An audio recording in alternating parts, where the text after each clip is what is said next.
Universitas di Kubang, Semarang, perguruan tinggi terkemuka di Semarang, Jawa Tengah.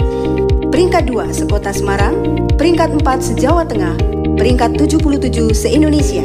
Akreditasi A, Fakultas Ekonomika dan Bisnis, Fakultas Teknologi Informasi, Fakultas Hukum, Fakultas Bahasa dan Ilmu Budaya, Fakultas Teknik, Fakultas Pariwisata, dan program Pasca Sarjana. Mulai masa depanmu dari sini. Unisbank hebat. Assalamualaikum warahmatullahi wabarakatuh. Sebelumnya perkenalkan, nama saya Anastasia Nahli, NIM 1705520159. Saya mahasiswi dari Universitas di Kubang, Unisbank Semarang.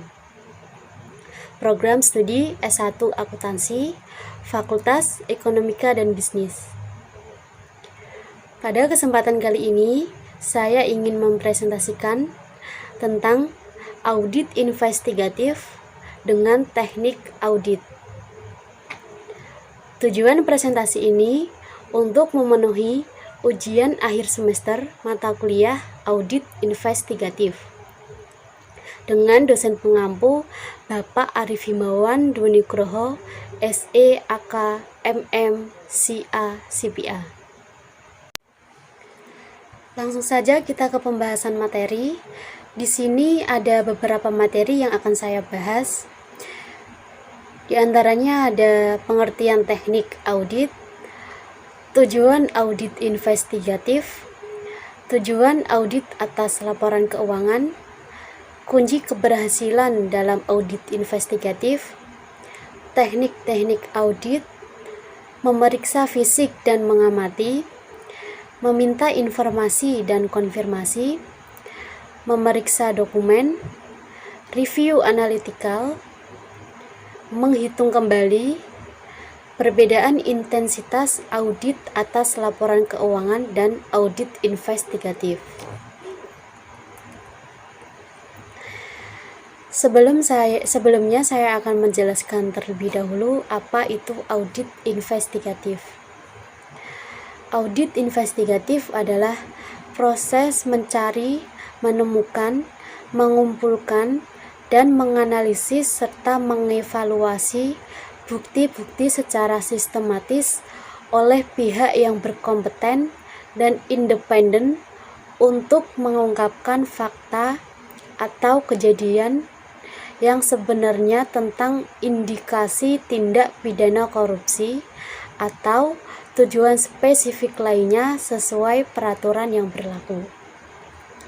Jadi di sini audit investigatif adalah proses mencari serta mengevaluasi suatu bukti secara sistematis oleh pihak yang berkompeten untuk mengungkapkan fakta atau kejadian yang sebenarnya. Sasaran audit investigatif adalah kegiatan yang di dalamnya ini diduga terjadi penyimpangan dari peraturan yang berlaku. Istilah audit investigatif ini menegaskan bahwa yang dilaksanakan adalah suatu audit. Audit umum dan audit keuangan ini bertujuan memberi pendapat auditor independen mengenai kewajaran penyajian laporan keuangan. Audit investigatif lebih dalam dan tidak jarang melebar ke audit atas hal-hal yang tidak disentuh atau tidak tersentuh oleh opini audit. Audit investigatif ini diarahkan kepada pembuktian ada atau tidaknya kecurangan atau fraud dan perbuatan yang melawan hukum. Meskipun tujuan opini audit ini berbeda dari audit investigatif, teknik auditnya ini sama. Hal yang berbeda hanya penerapan yang lebih intens dalam audit investigatif. Penerapan teknik yang lebih mendalam kadang-kadang melebar dengan fokus pada pengumpulan bukti hukum untuk menentukan apakah seseorang ini melakukan atau tidak melakukan suatu kecurangan atau fraud. Banyak audit yang sudah berpengalaman dalam mengaudit laporan keuangan suatu perusahaan atau lembaga, tapi masih ragu-ragu untuk melaksanakan fraud audit dan audit investigatif. Padahal teknik-teknik audit yang mereka kuasai memadai untuk diterapkan dalam audit investigatif. Selanjutnya, di sini saya akan membahas tentang teknik audit. Teknik audit ini adalah cara-cara yang dipakai dalam mengaudit kewajaran penyajian laporan keuangan, dan hasil dari penerapan teknik audit ini adalah bukti audit. Dan tidak jarang penulis menggunakan istilah teknik audit dan jenis bukti audit dalam makna yang sama.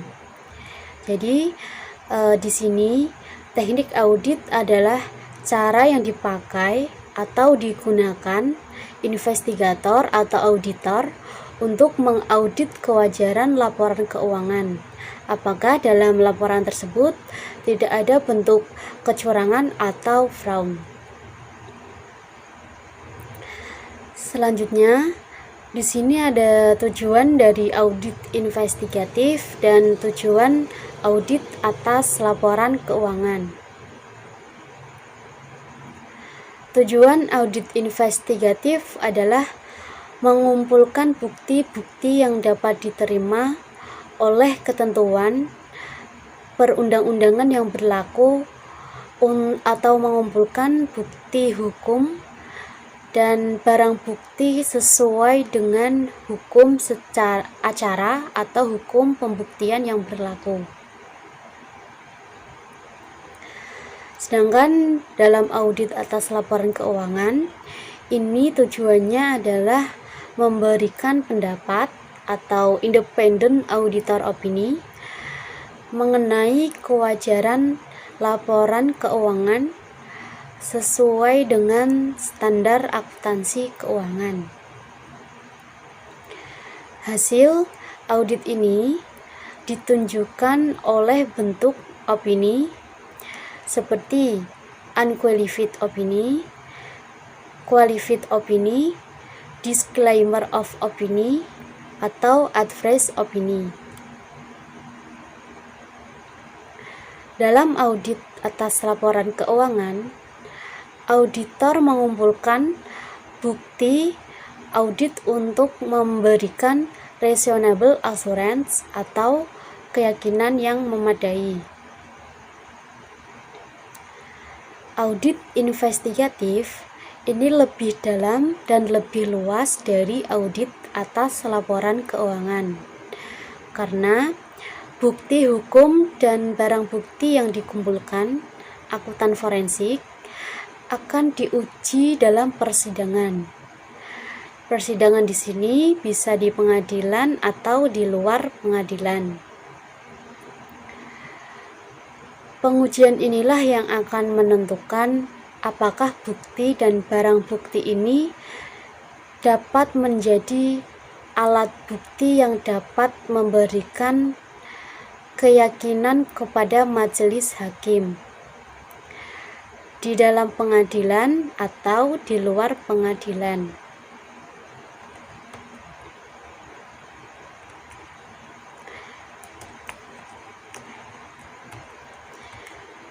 Selanjutnya, di sini ada kunci keberhasilan dari teknik audit. Di sini ada beberapa kunci keberhasilan yang digunakan teknik audit investigatif. Di sini auditor harus mengerti dengan baik persoalan yang akan dipecahkan, apa yang akan diaudit investigatif. Jadi ketika auditor ingin melakukan audit investigatif, auditor harus tahu terlebih dahulu persoalan apa yang akan dipecahkan dan harus memahami terlebih dahulu persoalan tersebut agar dapat dipecahkan dengan baik.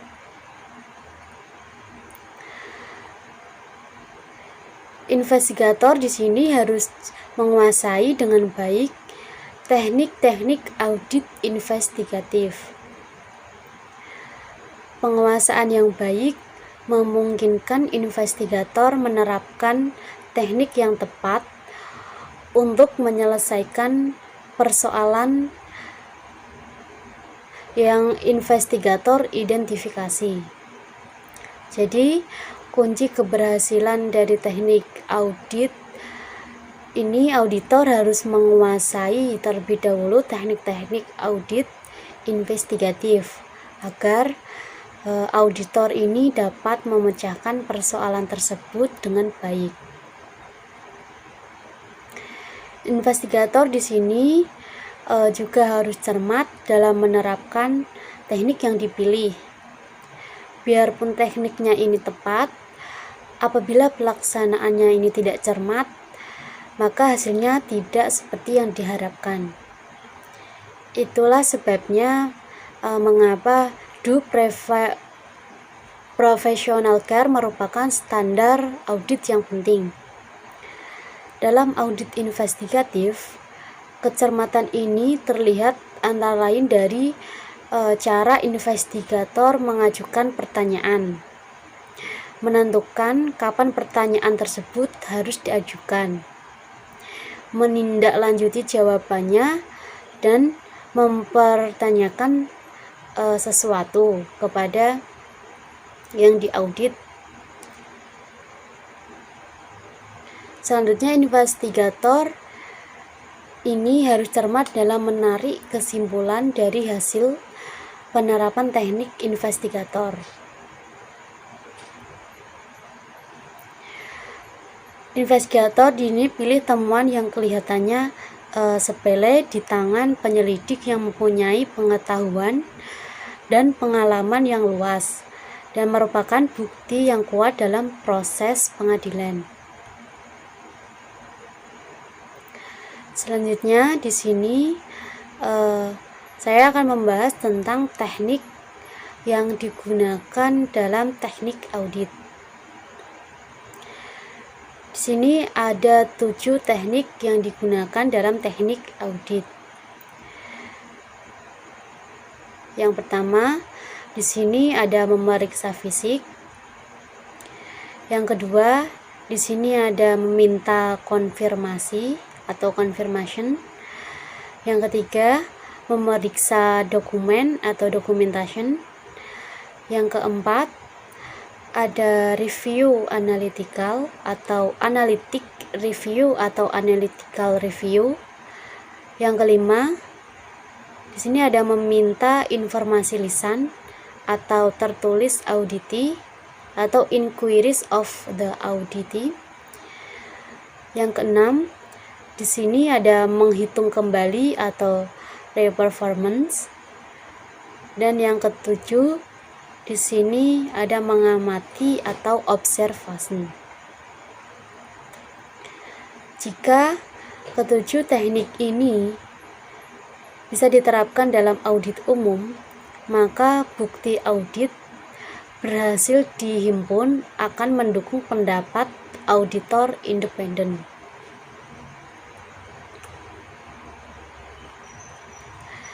Selanjutnya, saya akan membahas satu persatu dari 7 teknik yang saya sebutkan tadi, yaitu yang pertama ada memeriksa fisik.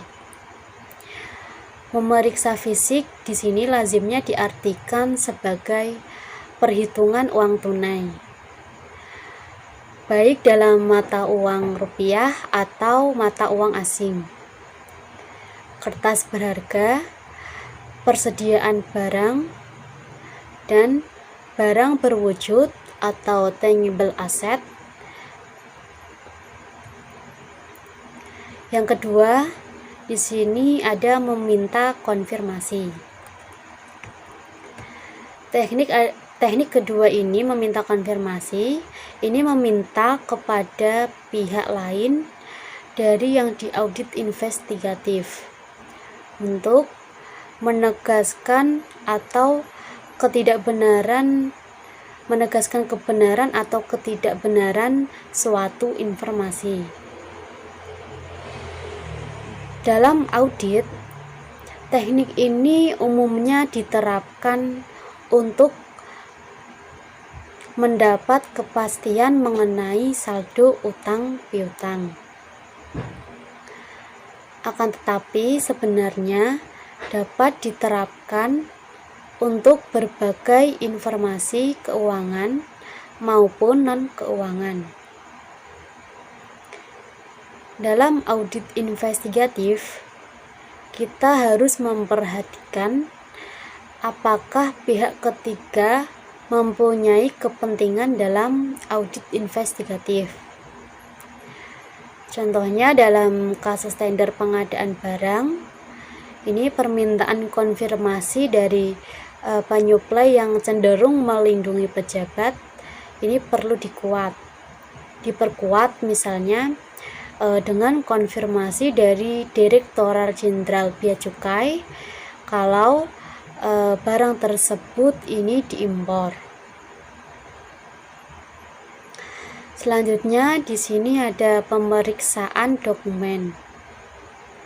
Jadi teknik yang ketiga ini tidak ada audit investigatif tanpa pemeriksaan dokumen. Hanya saja dengan kemajuan teknologi, definisi dokumen ini menjadi sangat luas, termasuk informasi yang diolah, disimpan, dan dipindahkan secara elektronis. Pemeriksaan dokumen tidak hanya fisiknya saja, namun juga termasuk segala informasi yang tersimpan di media elektronik. Karena itu, teknik memeriksa dokumen ini mencakup komputer forensik. Selanjutnya, teknik audit nomor 4 ini ada review analytical. Review analytical di sini yaitu suatu bentuk penalaran yang membawa seseorang auditor atau investigator pada gambaran mengenai wajar, layak, atau pantasnya suatu data individual disimpulkan dari gambaran yang diperoleh secara global, menyeluruh atau agregat. Kesimpulan wajar atau tidak diperoleh dari perbandingan terhadap benchmark. Kesenjangan antara apa yang dihadapi dengan benchmark. Apakah ada kesalahan, kecurangan, atau salah merumuskan patokan. Dalam review analytical, yang penting bukan perangkat lunaknya tetapi semangatnya, yaitu kuasai gambar besarnya terlebih dahulu. Di sini dalam buku Tuan Nakota, Stringer dan Stewart ini mendefinisikan review analytical sebagai suatu bentuk penalaran deduktif. Tekanannya adalah pada penalaran proses berpikirnya. Penalaran yang membawa seseorang auditor atau investigator pada gambaran mengenai wajar, layak, atau pantasnya suatu data individual disimpulkan dari gambaran yang diperoleh secara global, menyeluruh, atau agregat. ada macam-macam variasi dari teknik-teknik review analytical. Namun, semuanya ini didasarkan atas perbandingan antara apa yang dihadapi dengan apa yang layaknya harus terjadi, dan harus menjawab sebabnya terjadi kesenjangan. Apakah ada kesalahan, fraud atau salah merumuskan suatu patokan. Di sini ada beberapa teknik review analytical. Yang pertama, di sini ada teknik review analytical Betriebs Vergleich dan Zeitvergleich. Yang kedua, di sini ada teknik review analytical membandingkan anggaran dan realisasi. Yang ketiga, di sini ada teknik review analytical analisis vertikal dan horizontal. Yang keempat, di sini ada teknik review analytical hubungan antara satu data keuangan dengan data keuangan lain. Yang kelima, di sini ada teknik review analytical menggunakan data non keuangan. Yang keenam, di sini ada teknik review analytical regresi atau analisis tren. Yang ketujuh, di sini ada teknik review analytical menggunakan indikator ekonomi makro.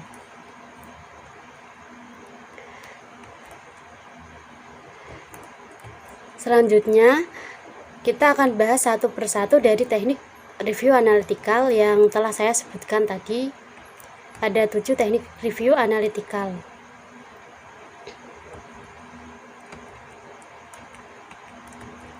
Yang pertama dari Betriebs Vergleich and Zeitvergleich.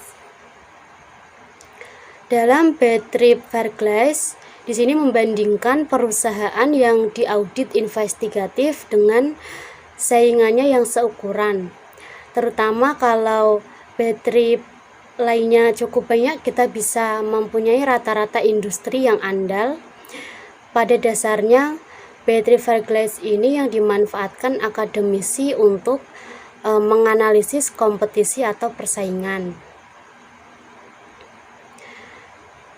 Sedangkan dalam Zeitvergleich ini membandingkan perusahaan yang diaudit pada saat sekarang dengan hal di masa lalu. Dalam Zeitvergleich, kita ini mencoba memahami bagaimana perusahaan yang kita audit investigasi ini berbeda dengan masa lalunya. Selanjutnya, ini ada teknik review analytical membandingkan anggaran dan realisasi. Jadi dalam membandingkan anggaran dan realisasi ini dapat mengidentifikasikan adanya kecurangan. Hal yang perlu dipahami dalam membandingkan anggaran dan realisasi di sini adalah mekanisme pelaksanaan anggaran. Evaluasi atas pelaksanaan anggaran dan insentif yang terkandung dalam sistem anggarannya.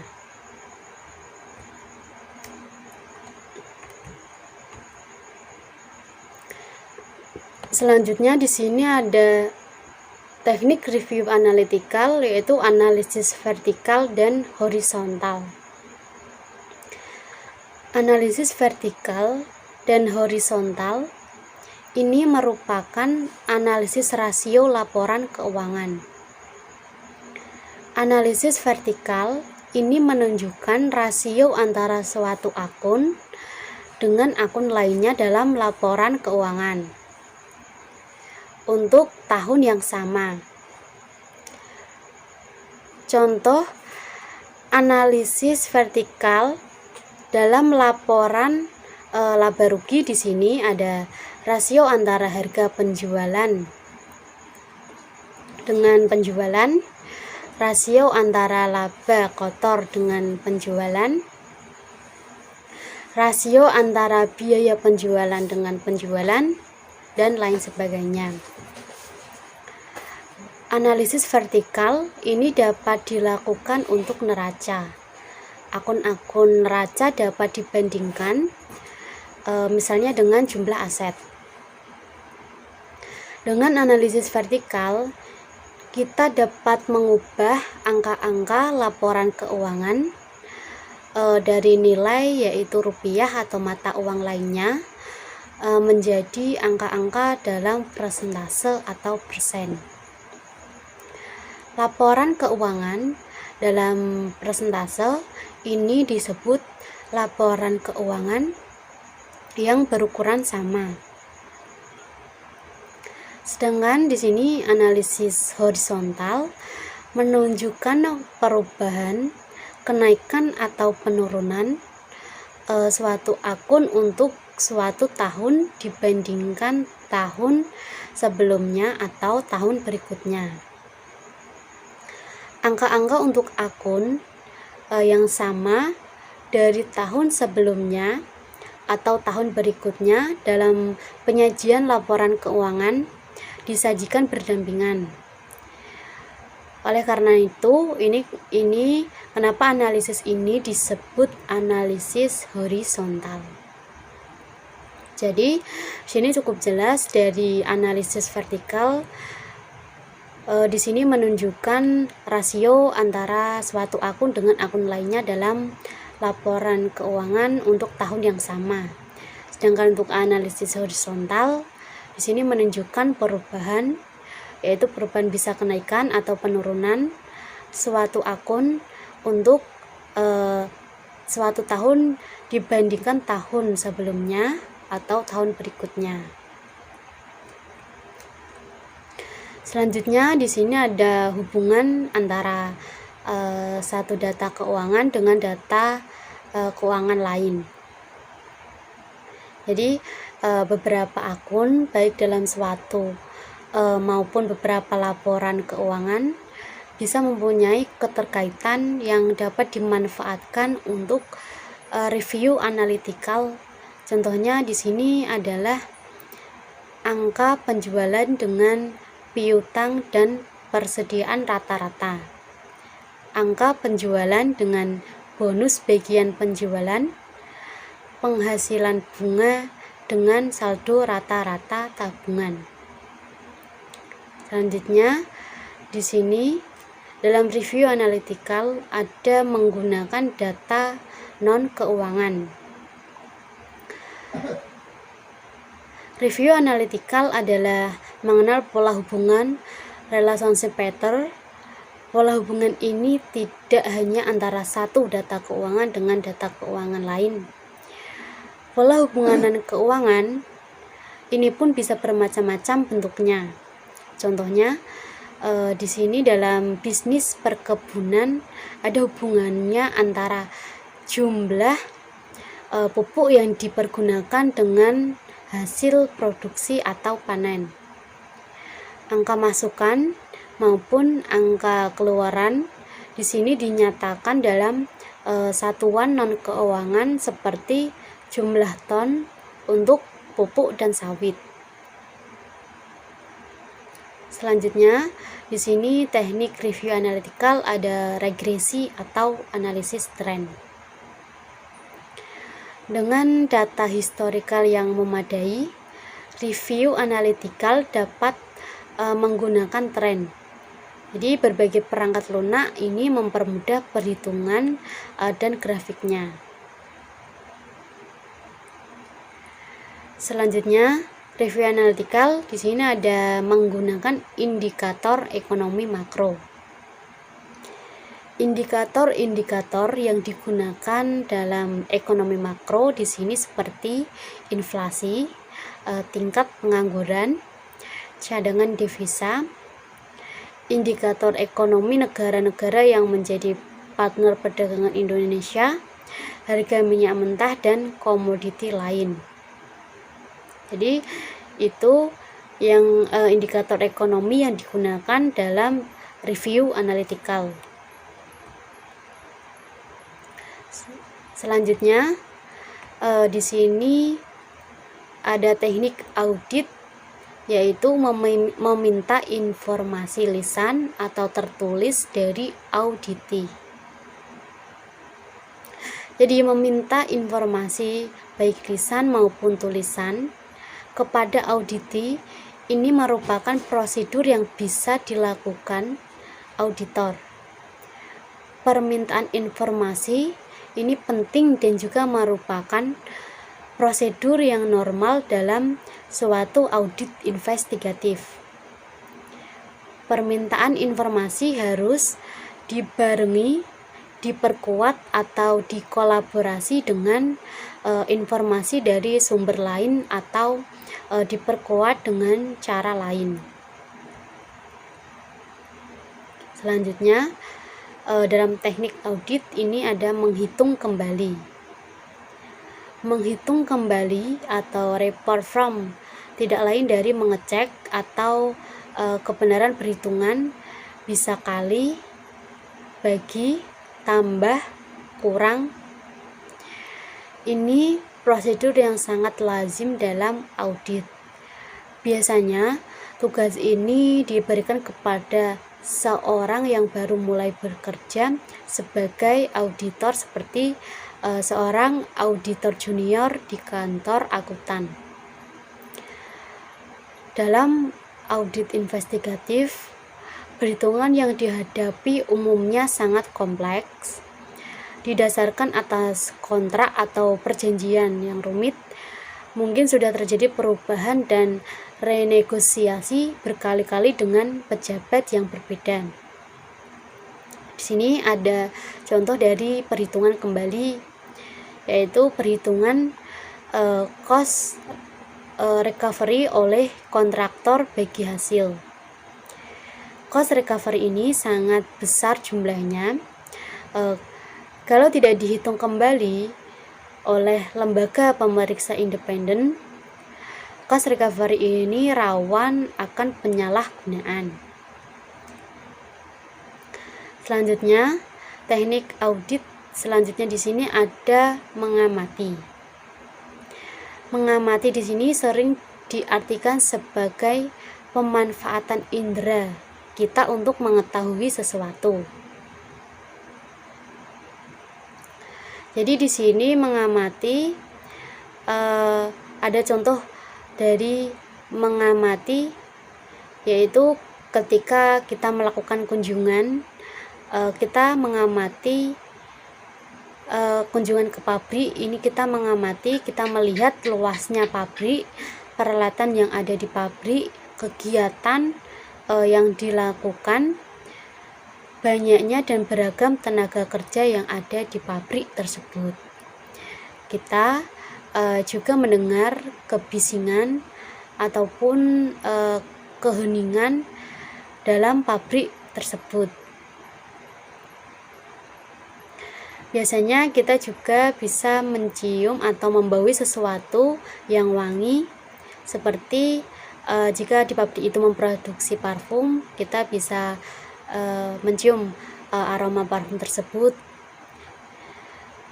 Jika perusahaan yang memproduksi obat-obatan, berarti kita bisa mencium atau mencium obat-obatan tersebut, bau obat-obatan tersebut, atau bahkan bau yang menyengat, misalnya di tempat penyamakan kulit atau tempat pengolahan sampah.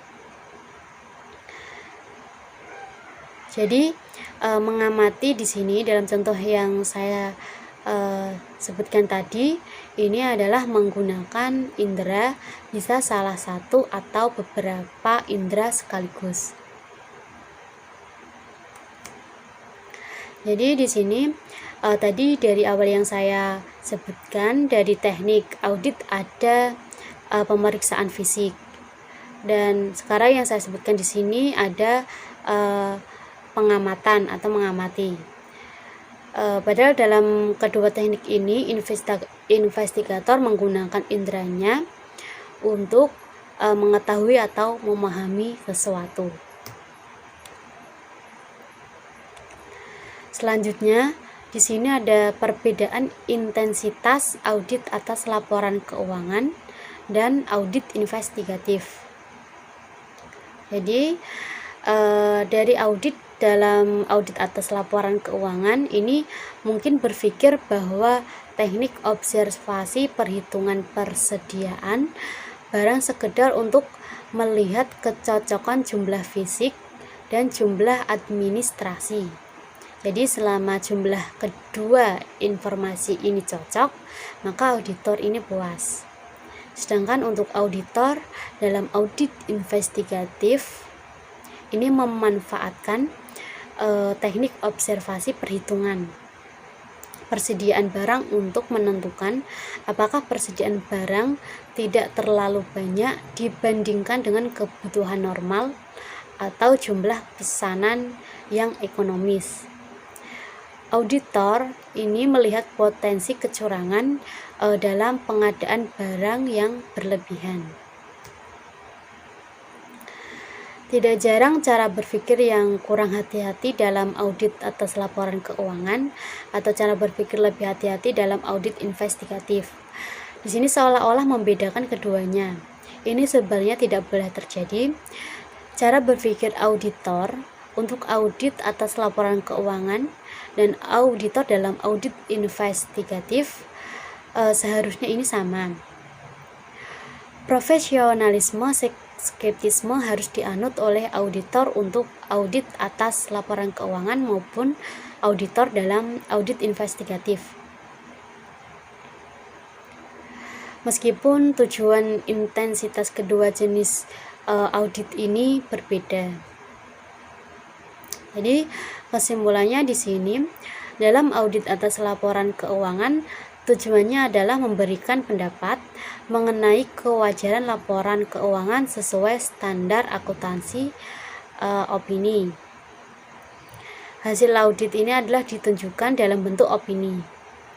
Sedangkan untuk tujuan audit investigatif ini adalah mengumpulkan bukti-bukti yang diterima oleh ketentuan perundang-undangan yang berlaku, atau mengumpulkan bukti hukum dan barang bukti sesuai hukum acara atau hukum pembuktian yang berlaku. Lingkup atau intensitasnya ini juga berbeda. Dalam audit atas laporan keuangan, auditor ini mengumpulkan bukti audit untuk memberikan keyakinan yang memadai. Sedangkan dalam audit investigatif ini lebih dalam atau lebih luas dari audit atas laporan keuangan karena hukum bukti dan barang bukti yang dikumpulkan akuntan ini diuji dalam persidangan. Pengujian inilah nanti yang menentukan apakah bukti dan barang bukti ini dapat menjadi alat bukti yang dapat memberikan keyakinan kepada majelis hakim.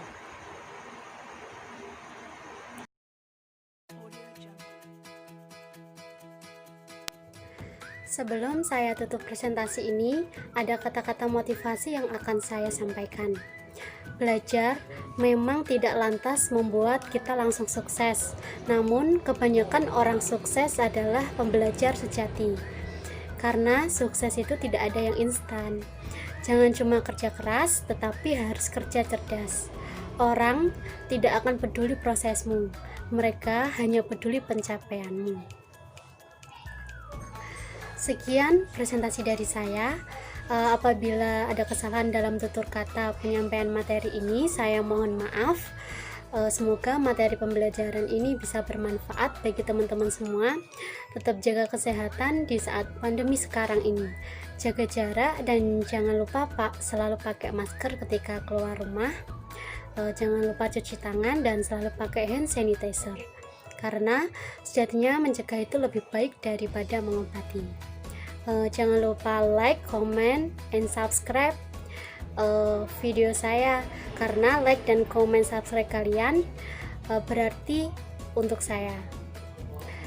Sekian, wassalamualaikum warahmatullahi wabarakatuh.